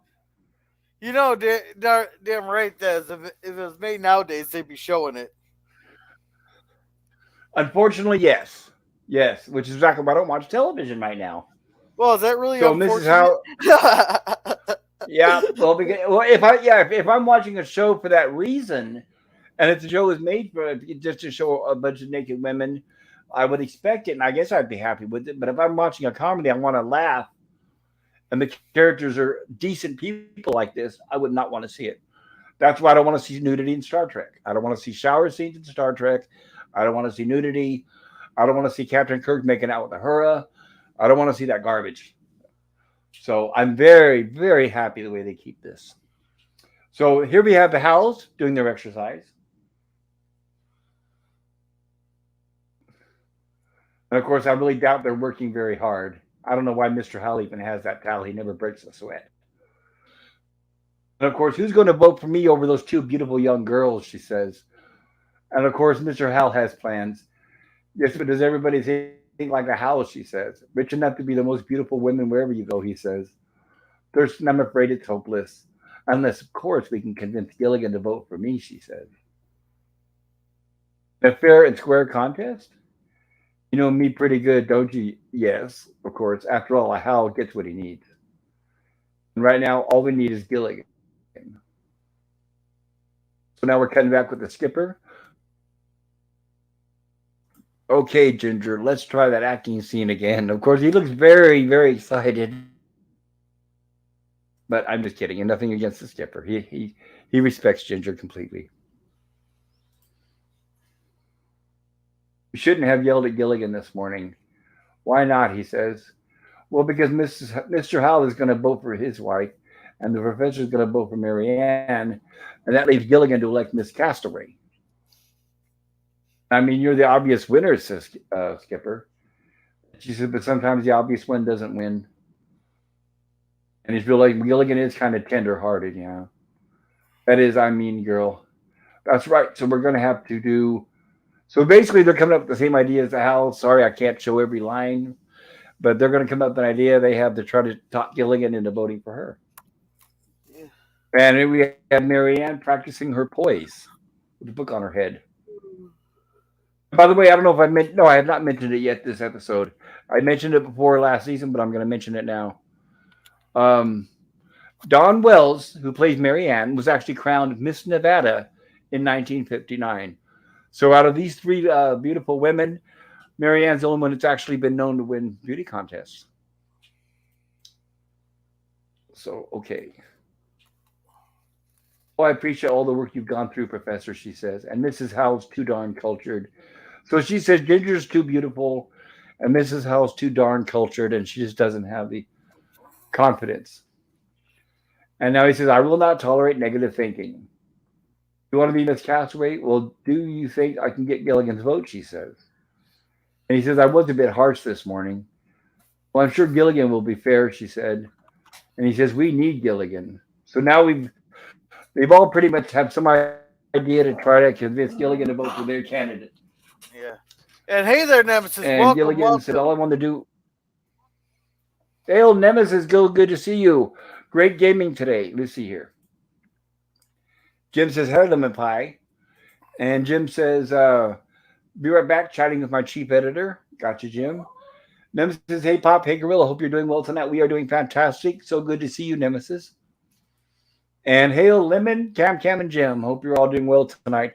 Yeah, Nemesis, that game looked pretty cool. I like the fact that it looked like a game you were playing. He was playing a game, everybody, on his PlayStation earlier on his channel, and the game he was playing is designed to look like those old Warner Brother cartoons from like the 1930s, and I thought that was kind of cool. Oh, So Cuphead. yeah, Cuphead, yeah, that's the one. It even had the film scratches, and it had like the old timey animation and music. So I like that. So here we have Gilligan uh, walking around saying, "All I want to do is try to help." Everybody yells at me and picks on me, and of course this ape in the tree grabs Gilligan's hat and puts it on its head. And this reminds me, I brought it up in previous streams before on Star Trek and on Gilligan's Island, but this is the actor Janos Prohaska. So almost any time in the 60s you see anybody in an ape costume, that's Janos. He also played the Horta on Star Trek, the Magato. And he also played the giant spider on this episode, which we will be seeing soon. And he was also a couple different creatures on Lost in Space. So he had quite the repertoire. He was on I Love Lucy show. I mean, not Here's Lucy. He was on Here's Lucy, among many others. So yeah, he's got um, quite a list of talents, and he designed his own costumes. And the different studios would hire him anytime they needed a monkey or a monster. They'd get Janos. So here he is. He was a really nice Hungarian man, softly spoken, but they said he was in great physical condition. Yeah. Okay, Nemesis says Cuphead. It's a great game. Love the aesthetics of it. Thank you both for stopping by my stream. And not a problem there. And hey, look, it's my cousin. Oh, it's my pleasure. Oh, so you went by there too, Gorilla? What? Oh, you went by his stream too? Yeah, I swung in there before we changed the tire. Okay, gotcha. Yeah, very cool. Yeah, I like that game. Now this is going to be really old fashioned, but I'm a big fan of silent comedy, of like the old Charlie Chaplin, Buster Keaton, Harold Lloyd days. And I wish they would have a game that was designed like Cuphead, where instead of it being animated like, flowers and fish and birds, that I wish it was like animated silent, like a silent movie comedy, where a silent actor or character like Harold Lloyd was trying to go through obstacles. That would be so cool. I would buy that. I would buy the console just to buy the game. And I'm running out of time. I keep saying that, but I got to figure out a way to play Killer Clowns from Outer Space when that comes out this year, which will hopefully be soon. So anyway, back to Gilligan's Island. So the little ape there, Gorilla's cousin, takes Gilligan's hat and puts it on his head, and Gilligan immediately says, "Gladys, give me back my hat." And Gladys doesn't want to, and she's playing with Gilligan's hair instead. And he tries, "Please," and then finally says, "Gladys, give me my hat." And she gives him back the hat. "But don't tell me your troubles. I got enough of my own," says Gilligan. "What am I going to do?" Of course, he's talking to her, and she can't really respond. "Tell them to stop walking over me." "Yeah, and be firm." And now we cut back to here, and they're setting the table. Being all nice, of course, for Gilligan. They got him a nice lunch prepared, which does look delicious. "We saved the biggest lobster for you," he says. "Oh, Gilligan, it's delicious. Thanks, Ginger. I guess it pays to fight back." "Nothing's too good for my little buddy," says the skipper. And of course, the professor comes in with another plate. "Gilligan, you don't want that." "He does too." "No, he doesn't." Of course, they're arguing about what to give Gilligan. "No, you don't. Mine is much better," says Ginger. So now we've got these plates. And they say they need ours to grow big and strong. And then, of course, here comes the Howells. "Gilligan, dear, I made these hors d'oeuvres, especially for you, discerning palate. You're a discerning palate. Here, my boy, try that," says Mr. Howell. "For my own private stock. It beats that rabbit food any day of the week, eh? Yeah. You eat that lobster, and that's an order," says the skipper. "Gilligan's happiness means more to us," says the professor. Well, everybody's so happy, so they're all arguing over it. You ever notice they're only nice to him when they want something? Of course, of course. And that's exactly what they say, of course. That's why we're glad you had the deciding vote. Look, I don't want to be judged, says Gilligan. To Gilligan, who will cast the deciding vote for Mrs. Howell, says Mr. Howell. For Ginger, for Marianne. There they go. They continue arguing. All right, then, my dear. So, Professor takes the plate and then basically says, if he's not going to vote for Marianne, we're going to take the food. And Ginger says the same thing. Come on, Skipper. And she grabs the plate. And it's interesting, too, when I was a kid, I couldn't tell what kind of food was on that plate because we never had high definition. But now that you can, it's like that actually does look pretty good. There's sliced tomatoes. You can tell what fruit it is. Red cabbage. Are you So sure it's that's not very plastic? cool. I don't know. It's cheaper. If honestly, if you're going to be filming, well, here's the difference. If the food is going to be under those lights for a long time on the table, yes, they're absolutely going to use fake food. But if they're not going to be out there very long, it's easier and cheaper to use real food. Just slice it up, put it out there, and then take it away. So I'm guessing that's probably real food. And here we have Mrs. Howell. We'll have our dinner in our rooms, darling. Rooms, not room, but rooms, of course. And they all leave, and they leave Gilligan there with nothing on the table but a few scraps. And he finds a banana in his lap and starts to peel the banana. And Gladys jumps up on the table and takes the banana from him and runs off. And Gilligan's not very happy. I guess he loses his appetite. So we cut to later, and he's walking with Gladys, and he's talking to her, a friendly little beauty contest. It's about as friendly as World War II, he says.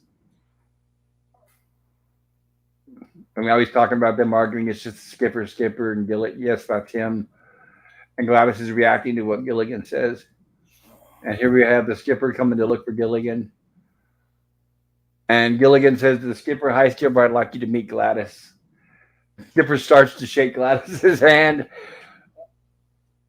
And he says, "Oh, I know Gladys." And then he catches himself, and he's not going to shake hands with an ape. He wants to talk to Gilligan alone. Like, I don't know why that matters, because Gladys isn't going to do any talking. But oh well. Gladys, you got to go now. I'll see you later, okay, says Gilligan. And Gladys jumps out of the tree and takes off. What did you want to talk about, Skipper? Gilligan, there's a broken heart for every light on Broadway, says Skipper. And we have one right here on this island. He says, a broken light? And he says, no, Gilligan, a broken heart. If you had Broadway lying at your feet, what would you do? He says. Gilligan, please give Ginger back a piece of her dream. Take it up to her for the way the cruel fates have treated her, he says. Ginger deserves to win. Now we cut to later. Gilligan's walking, and a stick suddenly pops out from the bushes and trips him, as you can see here. And oh, coincidentally, it just happens to be the professor. And the professor says, so there you are. Gives me a chance to talk to you.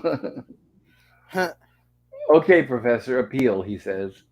To whom victory would be the pinnacles. Here we have the professor once again trying to convince Gilligan to vote for Marianne. The attainment of all her unspoken dreams. You know who I'm talking about? And of course, Gilligan says no, because he doesn't understand what the professor is saying because of the long words. So the professor says, all right, follow me, Gilligan. Now, first there's Ginger. She's made her mark in the world. Now consider Mrs. Howell. She's got her fabulous husband. And then there is Marianne. Pretty sweet little Marianne. Now, what does she have that could be considered really and truly fabulous? Or try to understand. And he says, I can't remember what Gilligan says. We can't get every line here, unfortunately. Oh, try to understand, Gilligan.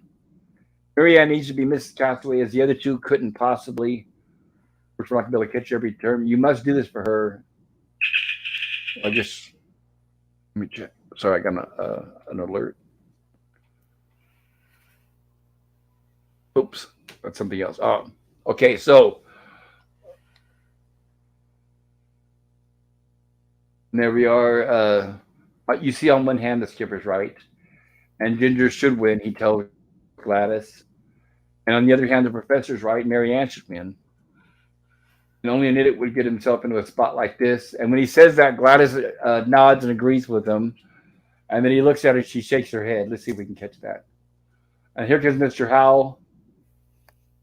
And of course, using that stick, he chases off Mary Ann. I'm sorry, Gladys. So he pokes at Gladys and then points for her to run without saying anything. And Gladys takes off, and Mr. Howell sits in her place. Gilligan, without realizing that, continues talking. I don't know. There must be an answer to the problem somewhere. I wish somebody would tell me what to do. And then Mr. Howell says, I'd be very happy to tell you, my boy. And of course, Gilligan startled because he thought it was Gladys sitting there. Oh, it's you, Mr. Howell. Gilligan, I'm a man of few words. Right, right. And basically now here comes the bribes. A yacht, a villa on the Riviera. Mr. Howell, you're trying to bribe a judge, says Gilligan. No, no, no, just testing your honesty. Oh, no, no. Here's another thing that they made a mistake. I don't know if the mistake is in the script or if Jim Backus actually screwed up his line here and they didn't reshoot it. But basically, the mistake is that Gilligan said, you're trying to bribe a judge. And then Mr. Howell says, oh, no, no, cherish the thought. That makes no sense. It's perish the thought, Perish. That means cherish means hold on to a thought. So if somebody says you're trying to bribe me, that's bad. You don't say cherish the thought. When somebody says you're beautiful, I love you, then you say cherish the thought. But if somebody accuses you of doing something bad, you say perish the thought. Sorry for being pedantic, but now I'm going to continue. Okay, what about, says Gilligan, Mrs. Howell, of course. Any woman's most cherished possession, her pride, he says. Mrs. Howell, a woman of renown, competing in an ordinary contest like that. It isn't democratic, if you'll pardon the expression, he says. Which apparently, I'm guessing he's a Republican. And then he mentioned something about Tuesday, and Gilligan says Tuesday Weld. And for you kids out there, that was an actress back in the day. And he says, between all them, I choose Mom. And you're absolutely right, says Mr. Howell, the American wife and American mother. Gilligan, are you an American? Yes, sir, and I vote for Mrs. Howell. 3, and if you don't mind, 3, okay. So when he hears 3 notes, so he's starting to walk off like the piper. On one hand, there's Ginger. On the other hand, there's Mary Ann. Looks like I'm going to need another hand for Mrs. Howell. So now we cut to the beauty contest, and it looks like the professor is officiating. And welcome. And by the way, beauty contest is a thing of the past. Some of you may have heard of us old people. Remember back in the day, they used to have a show called the Miss America contest every year. But the infighting, the accusing, the Me Tooing, the insults, and the sensitivities have pretty much all but ruined beauty contests. So I guarantee you, very soon they'll be outlawed and banned altogether. And welcome, ladies and gentlemen, says the professor, to the first annual Miss Castaway contest. So we open up the curtains, and there's the runway with the 3 girls on them. Professor, the lovely contestants are number 1, Miss Mary Ann. And Mary Ann comes out looking quite hot, does her thing, turns around, and then walks back and joins the women. Number 2, Ginger. And Ginger comes out. And of course, when she does that, the skipper goes all crazy. Atta girl, Ginger, come on, very loudly, of course. And she comes out looking extremely beautiful, of course. Turns around, walks back, and there's Gilligan. Doesn't seem to be too impressed. And now Mrs. Thurston Howell III. Now it's her turn, and she's excited. Bravo, bravo, Mrs. Howell, says Mr. Howell. Never mind the tempo. This is funny. I thought this was hilarious. This line made me laugh. Let me see if I can catch it. So Mrs. Howell comes out, but she's really eager to win. So I thought what was funny is when she comes out, she's walking really fast. See how fast she's walking? And that's when he says, never mind the tempo, darling, which means slow it down. You're above it. You're a Howell. So he says, never mind the tempo, darling. You're above it. You're a Howell. So slow down. Take your time is what he's telling her. Such grace. Bravo. Okay, so they close the curtains. And now the next event worth 25 points, says the professor. Or I should say the MC. For charm, poise, and sincerity. So they reopen the curtains, and then we have them sitting in chairs. The first contestant, Miss Marianne, and she steps forward. And you tell us in your own sweet, charming, simple way, what is it that you want most out of life? And she clears her throat. Universal harmony, international goodwill, spirit of brotherhood enriches all of mankind forever. Thank you. And he says, for that sincere, unselfish, and right, unrehearsed speech, thank you, my dear. Please be seated. And she goes back and has a seat. And now for contestant number two. And of course, once again, Skipper acts all crazy and hooting and hollering. Already now, Ginger. And here comes Ginger. And she says, first of all, for allowing me to be in this wonderful contest. It really is a wonderful experience. And that makes a girl feel wonderful. Second of all, for allowing me to be in this marvelous contest. It really is a marvelous experience. And then Skipper, marvelous, marvelous, marvelous. So apparently there are people of very few words. I think we can kind of get an idea who wrote the speech for her. I'm not finished yet, she says. And of course, Professor comes out, Ginger, your time is up. And he has to practically drag her off the runway. And there's Skipper saying, terrific, terrific. And look at that look on Mr. Howell's face. And now for our third contestant, says the MC, Mrs. Thurston Howell the third. And she gracefully walks out. And of course, Thurston's bravo, bravo, bravo. I'm not going to make an unrehearsed speech, she says, or a speech that's wonderful, marvelous, or terrific. I'm just going to say thank you, Judge, for being the son of an American mother. And Gilligan seemed to be impressed by that. Oh, by the way, it's hard to catch it in the slides, but every time a contestant performs on stage, Gilligan writes down, he's got papers under his hand and he's got a pencil. So they've shown him taking notes throughout this contest. And of course, Mr. Howell's going way over the top. More, encore, author. Thank you, she says. Mrs. Howell turns around and returns to her seat.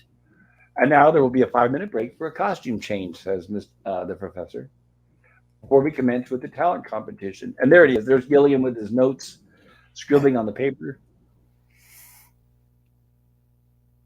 And now to open the talent competition. And we open the curtains. And we have a record player, which I'm assuming is battery operated. What's the matter, Professor? You having trouble with the phonograph? Says the skipper. Here, I'll help you. And the skipper gets ready to get up on stage, and he says he almost stepped in the glue. There's a little bit of bucket of glue right next to the stage. Unfortunately, gives Mr. Howell the wrong idea.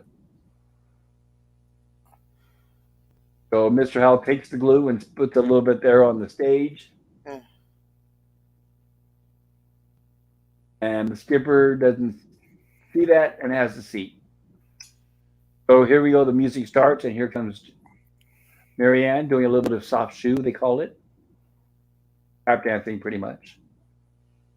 And unfortunately, Marianne gets her foot stuck. As you can see here. Yeah, no, that's go ahead. Oh, sorry. I was gonna say that's some damn good glue there. If it's got her stuck literally right away, instead of like hardening up after a couple more steps. I want that damn glue right there. I want that glue. I wonder if it's the same glue that they used to glue the boat together. And she says, of course, I've never been so embarrassed in my whole life. Something wrong, Marianne? Oh, I don't know. I'm my shoe, she says. And a glue, says the skipper. Take your foot out of your shoe. And they're trying to help her get out of there. And there's Gilligan writing. That says the professor. And the professor's not very happy. And he accuses Mr. Howell. Oh, man, now where would I get glue, says Mr. Howell. I mean, and then as soon as Mr. Howell tries to convince him, he touches his shoulder and he's got glue all over his hand. Something in a 40, you need a new tailor there. And of course, Professor's upset. Mr. Howell, too, can play at that game.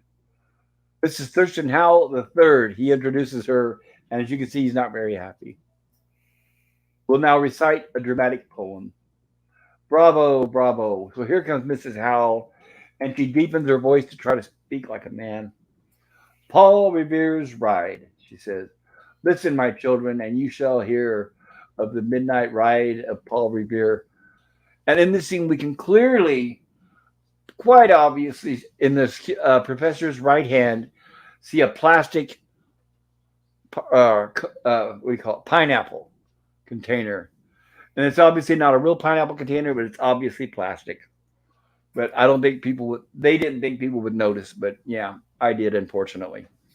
That you gotta remember that this was back when the quality of TVs was probably 144. Yes, TV was not quite what it, yeah, a lot of things have changed because they never thought we'd have high definition.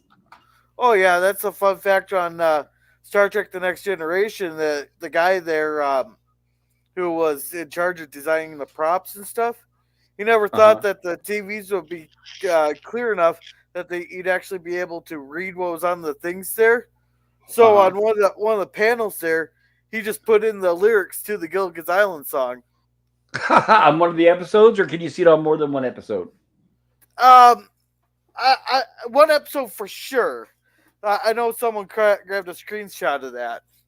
Do you remember where, like on the ship, it was? What part? Here, I'll look it up. I'll Google it here if you want to keep going. Yeah, yeah, I appreciate that. That's very cool. Another Gilligan fan. I'm working on Star Trek. I love that. So Mrs. Howell continues with her recital. Who remembers that famous day and year? He said to his friend, if she says, and she forgets her line. Of course, Mr. Howell has a reminder. It's a British March. What? Two. No coaching from the audience, says the skipper. If the British march from town tonight, she says, by land or by sea, hang a lantern high in the North Church Tower. As she's doing this, Professor is blowing pepper at her towards her to make her sneeze. He must have a Okay. good damn range on that there if he was able to make her sneeze from that far away. And not only that, though, I guess nobody else sees them. So, yeah, I guess we kind of have to give him credit for that. And there it is. She starts sneezing, and Gilligan does not seem to be very impressed once again. And she tries to continue light one if by land, and then she continues sneezing. And she finally gives up. Oh, I can't do this anymore. And continues sneezing, and she runs off. I'll tell you what you both did. So the skipper's now accusing them of what happened. Oh, well, I guess we know whose girl's going to win now. So there we have back to Gilligan taking notes. I'll see about that, says the professor. And now for the final contestant in the talent competition, Miss Ginger.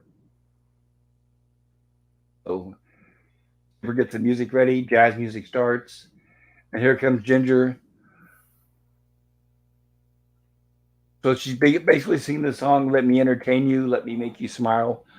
And I'm going to give a couple quick notes about this. Ginger's song, Let Me Entertain You, is from the 1959 Broadway musical Gypsy. It is all about the life of a stripper, Gypsy Rose Lee, and her stage mother Rose. Marianne's soft shoe tap dance music, Tea for Two, is from the 1924 Broadway musical No No Nanette. Let's see. Mrs. Howell was reciting the Henry Wadsworth Longfellow poem, Paul Revere's Ride. And Gladys the Ape is named after Gladys Knight. If anybody, old people remember Gladys Knight in the Pips, she was a singer. She sang songs like Midnight Train to Georgia and You're the Best Thing, and etc. Sorry, back to Gilligan. You're looking very bored. And Ginger continues. And of course, Mr. Howell is not done trying to rig the contest, so it looks like he's got some pea shooters. And of course, him and the professor are actually in on it, and they start shooting her with peas. Okay, I found it there. They're talking about on it on Voyager, and Garrett Wangate did a background thing.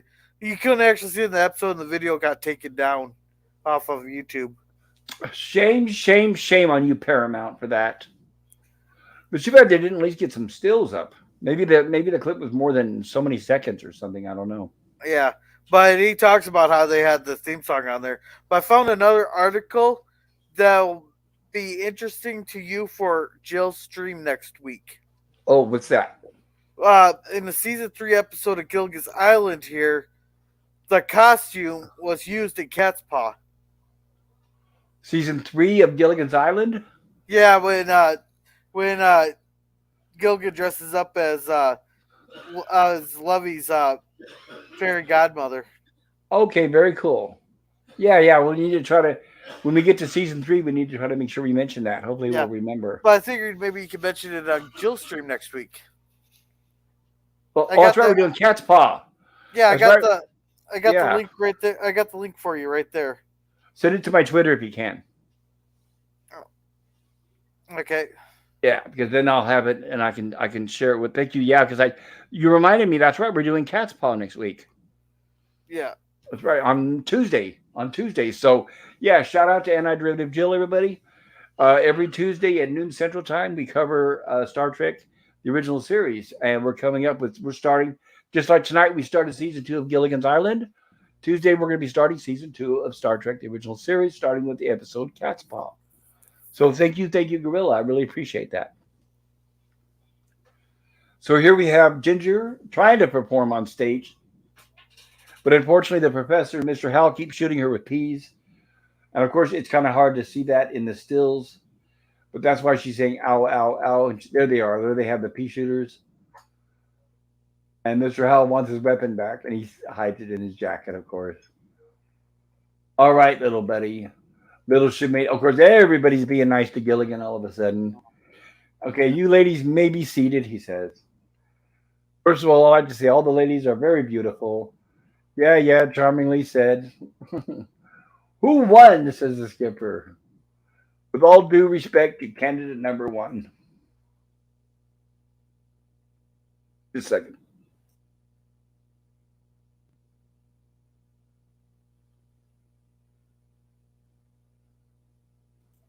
Okay. My deciding vote goes to candidate number 4. And of course, they're all looking at each other like, what? Candidate number 4? Not 4, you fool. And he says, I had my own candidate. Here, I'll show you. And he calls out, here we have the actual true winner, Gladys. I've never seen anything like it in my life, says Mr. Howell. And of course, they're insulted. She's prettier than we are, say the girls. That's just it, Mrs. Hold up, my dog. That's just it, Mrs. Howell. We're all Americans except her. So that's why they're crowning her the of the island. What's that got to do with? They say. Let me try to go back here. I'm sorry. That's it. Just Mrs. Howell. We're all Americans except her. What's that got to do with it? Says Mr. Howell. Well, in our beauty contest, you have to be a native. He says. Well, you got a point there. If I pick Gladys, I can't get in any trouble. He says. I don't think. And of course, when he says that, Gladys picks up Gilligan and they run off. Now we have later, after the show is over, Gilligan is on the end of the runway there with his notes, and here comes the skipper. And of course, they're all excited. They want to see the notes. How about telling us who really won the contest? I already told you, Gladys, he said. No one, no one. So they're trying to grab the notes. They want to see what he was writing. And they see someone must have been ahead, they said. And there they are. They grab them, as you can see, and they start looking at them. And they say, they're all covered with tic-tac-toes. So, of course, this is Gilligan we're talking about, everybody. So, yes, Gilligan was actually not taking any notes at all, and he was just playing tic-tac-toe the entire time. Yeah. I wish I could play tic-tac-toe on by myself. Well, you can. It's just that you know who's gonna win every time. I guess it probably get boring kind of quick. I didn't want you to see I lost every game. He said. Of course, even though he plays himself, he loses every game. And we cut to the ending credits. And here's a tale of castaways. They're here for a long, long time. Of course, I can't sing it or I'll get another flag. CBS can just go, I don't know, they can just jump off a lake or jump off a cliff, I guess, for all I care, or jump in a lake. There it is. Yeah, I do like the new credit, the color and everything with the new ending scene. I love that. Seven stranded castaways here on Gilligan's Island. And of course, we know it's CBS because they keep striking me, which I still consider as being not fair. Hey, And I I did get if it makes you feel any better, every single one of my Waltons ones gets struck still. CBS. Warner Brothers. What a pain. Seriously, what a pain. Yeah. I did put a poll in the chat, everybody. If you'd like, feel free to vote. Tell us which episode you thought was the best between the two. Tonight we covered. I'll go back here. Da, da, da, da. You guys will probably see it faster than I will. So we did Gilligan's Mother-in-Law was the first one, and the second one was Beauty is as Beauty does. So if you get a chance, if you'd like to, please vote in the poll in the chat and tell us what you think. Also, I hope you enjoyed the stream. If you did, please consider hitting the like button on your way out. Maybe leave a comment after the video. That'll help my channel and help the statistics. And let's see, is there any Cam says, thanks, gents. Jim says, nice wig. Well, there it is. There we are. Jim says, hi, Lemon Pie. And Jim says, be right back, chatting with my chief editor. Yeah, we read all these. Oh, all of them? I guess we did, huh? Yeah. All right. Yeah, I guess I forgot to star the last one. I usually star them. When I read it, I star it, so it tells me where I left off. Okay, so I'm assuming, I guess I'm hoping that everybody already voted, so I'm going to go ahead and show the poll. Let's do that. Let me pop out the chat, and then I'm going to show that up on the screen so we can all see it. And present, share screen, window. There we go. Is it going to show the poll? There we go. So here's our poll. We got 6 votes. Which episode did you prefer the most? It looks like Gilligan's Mother-in-Law got 17% of the vote, and Beauty Does got 83%. Very cool. Very, very cool. Thank you, guys. I'm going to go ahead and end the poll. And if you'd like, you can also vote in the chat if you'd like, if you prefer. Or if you'd like to do both or either one. It's all good. Which one did you prefer, Gorilla? Well, let's see. The first one was good because it pissed off all these fucking SJWs there. But, yeah, in many different ways. But the second episode there has my cousin in it. So it's hard to pick. Without playing favorites. And not only that, your cousin also won the beauty contest. Yeah. I guarantee you none of my cousins would. Just kidding, everybody. Yeah, well, none of your cousins have had, let's just say, a special surgery. Right, a special surgery, right? I would have to say, I like the second episode the best. And not because your cousin was in it, your relative. But it was a good chance to show off the women. They got a lot bigger roles, obviously, than they did in the first episode. So anytime that we get a chance to showcase all the other castaways, that always makes me happy because there's some episodes where they barely get a line in. Yeah. So I really like that. No, the one issue that I did have with it, I know this was all meant for comedy and all that, but I don't think the castaways were realistically acted like that, because they all got to get along, stuff like that. That was kind of showing favorites, and they all get along pretty good. I think they will have gone right away with what Gilligan said there is, because he said nice things about how Ginger's the most beautiful, Lovey's the most gracious, and Marianne's the most humble. Is the sweetest, which each one of them will have taken that as like the best compliment Gilligan could have ever give them, and they have all accepted that. Exactly. Because Marianne doesn't care about her about looks, she's a beautiful woman and stuff. But she will love how Gilligan could see her personality, Ginger is obsessed with her looks, And Lovey, Of course. she knows she's not more beautiful than Ginger and Marianne just because she's what 10, 15, 20 years older Oh, I think than she's them. supposed to be. Yeah, I think she's supposed to be. Yeah, at least 15 or 20 years older than them. Yeah, naturally your looks top out at some point, So, but but being her saying how gracious she was, like a gracious host or anything, Lovey will have taken that more as a compliment. Exactly. But Exactly. but but then that take away from the plot of the story. Yes. And I want to remind everybody that at this point, this is season 2.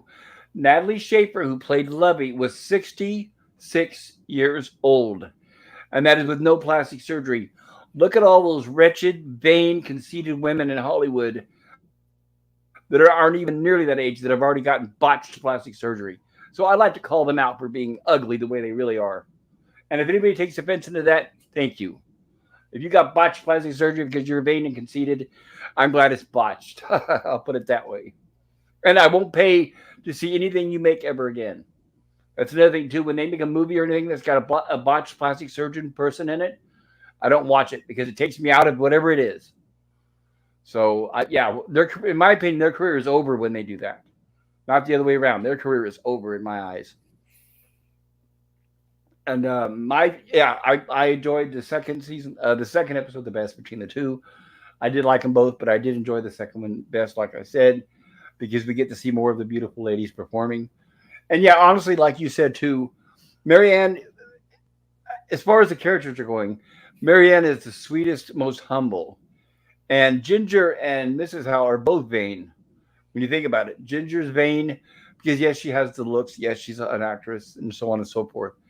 But Mrs. Howell, she has shown in previous episodes too that she gets jealous very easily. And because of her stature and being rich, she also thinks she's the best. So between the three of them, I'd say Marianne has the best personality. That's the one I would take home the mother. Oh, actually, no. You know what? When it comes down to it, I'll take Mrs. Howell home to mother because I could use the money, Yeah. and so could my mom if she was alive. So yeah, I guess I'm old enough now where I guess I'd have to be smarter. When I was younger, yeah, Marianne take home. But now at this point in life, sure, I'll take Mrs. Howell because that you got to take what you can get, and she's the one that has the most money. I'll tell her she's lovely every day if she wants to. Okay, so we showed the poll. There we go, and we gave our opinions. Gorilla, what say you about your channel? Why don't you tell us about it here before we leave? Oh, I do a lot of shorts. I do them when I got time and all that. I didn't have time tonight to do my barf soda, so maybe tomorrow if I get home in time and stuff. But we had Time Cops tonight. Every Wednesday, we're gonna be watching Time Cops. There's 8. We got 4 more episodes.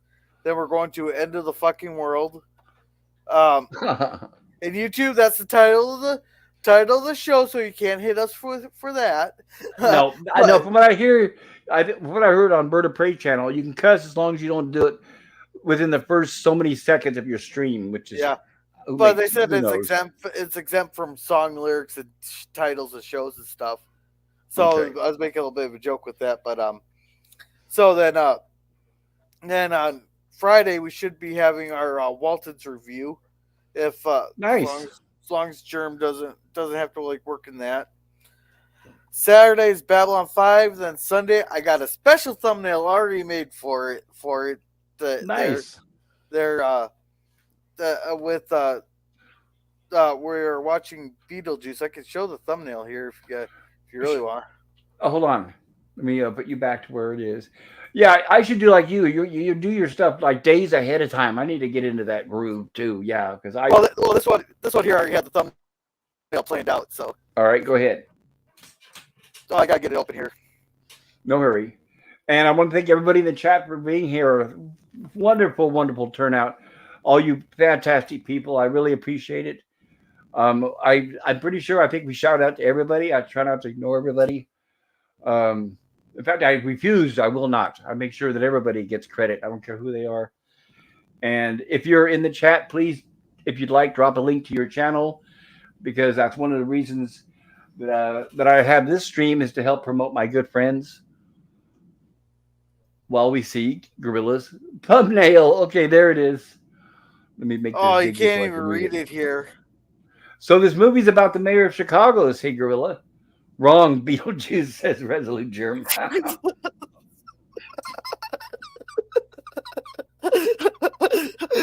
I couldn't help it. As soon as he said we're watching Beetlejuice because I'd never seen it, I had to put that there because we've all been joking that that mayor of Chicago looked just like Beetlejuice. Yeah, the good Uh, good news is, I think she's the ex-mayor of Chicago. I think she's yeah, officially on her way she got out. voted. Yeah, but she's still the mayor as of right now. Because Right, still as of got to right be the now, but secretary. I know. I wish they would have half a brain and do that to these elected officials in the Bay Area. Get rid of the mayor of San Francisco and the mayor of Oakland. They're nasty. Yeah, but here's the And problem. There's only Democrats running in Chicago because the Republican knows they won't same win. here, same here, same here.